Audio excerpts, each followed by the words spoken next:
Ибн Масғуд бүйтіп айтады, адам вообще осы дүниеге келгенде екі нәрсеге тоймайды дейді. Бірі дүние, екіншісі білім дейді. Мысалы, бір туысқандарыңыз бар шығар, біз оларды бүйтіп айтып қоямыз, еще ботаник деп қоямыз ғой.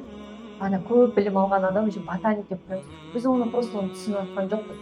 Шынайы білімге ғашық болған адам білімді ала бергісі келеді.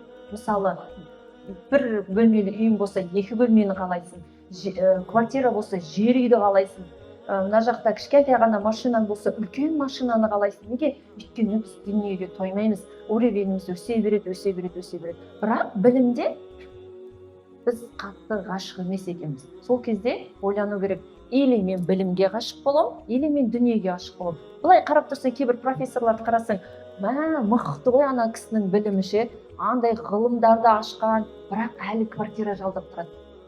Неге? Өйткені ол ғылымға кетіп қалған адам да.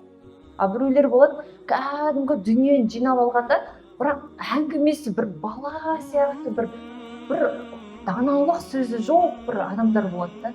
Ол просто дүниеге кетіп қалған адам.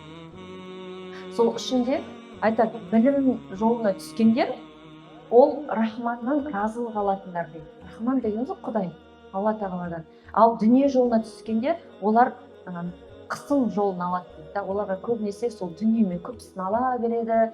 Сол үшін адамдар жаңағындай суицид жасап жатады, жаңағындай өз-өздеріне қол жұмсайды, немесе инфаркт болады, немесе қатты стресс болып, депрессия болып ауырады. Неге? Дүниеден егер де бір қысымшылық көретін болса. Сол үшін де Алла тағала Құран кәрімде иннама яхшаллаху мин ибадихи ул-уляма деді.